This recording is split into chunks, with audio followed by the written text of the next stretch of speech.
Welcome to Capital Compass, the series wherein we help the founders raise smarter and build stronger. Today, we are diving into one of the most overlooked but fundamentally important concepts for any founder who's raising capital, the cap table. If you're building a startup, especially if you're planning to bring on investors, co founders, or early employees, this is not something you leave to your lawyer or to figure out later.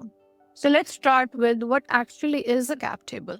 Cap table, short for capitalization table, is a spreadsheet that lists who owns how much of your company. In the early days, it's just you and maybe a co founder.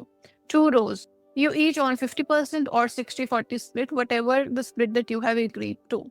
But as soon as you bring on a team, raise money, or grant advisory shares, your cap table grows. So each line shows who the shareholder is, how many shares they own, and what percentage of the total company that represents. For example, if you have 1 million total shares and your co founder owns 200,000, then they own 20% of the company. Why it matters? The cap table matters because it's how you get paid, it's your slice of the pie. If you raise money, your slice shrinks, and that dilution is not bad, it is expected, but it needs to be managed. So let's understand a key concept out here that is of a fully diluted ownership. This means that your ownership, after accounting for all employee options, all safe notes, and the convertible notes, all future dilution expected from planned fundraising.